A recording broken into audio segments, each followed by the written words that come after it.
যাই হোক আজকে কমে চললেইছে মগো বাড়ির ধারের কুয়াকাটা। এখন কুয়াকাটা লইয়া দেখা যায় অনেক ভিডিও ইতিমধ্যে অনেক আগে বানাইছি।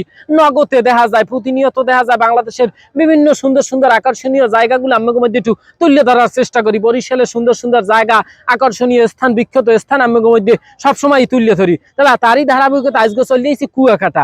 এখন কুয়াকাটা আইয়ে সবচাইতে ভালো লাগছে বর্তমানে যে স্থানের মধ্যে অবস্থান দিচ্ছি এগোইছি যে ঘাটলা, মানে কুয়াকাটা এখান থেকে নামে মানুষজন, এই যে নামে এইদিকে আস্তে ভাড়ায়, মানে সামনে এই পাশে হয়েছে সাগর, এই পশ্চিমে পূবে দেখা যায় কয়েক হাজার কিলোমিটার ধরিয়া খালি নদী আর নদী, মানে হাজার নয় আর কি, কয়েক কিলোমিটার ধরিয়া। যাই হোক এখন এই যে ঘাটলায় অবস্থান দিচ্ছি, চমৎকার আকর্ষণীয় একটা ভালো লাগতে আছে, মানে আকর্ষণীয় জায়গাগুলো তো সামনে দেখাবো। যাই হোক এই লোক অবশ্যই কালাবাইকে ফলো দিয়ে পাশে থাকবেন এবং এই যে কুয়াকাটা সুন্দর সুন্দর আকর্ষণীয় দর্শনীয় স্থানগুলো আমাদের মধ্যে ধাপে ধাপে দেখা যায় আস্তে আস্তে এক করে আইবে।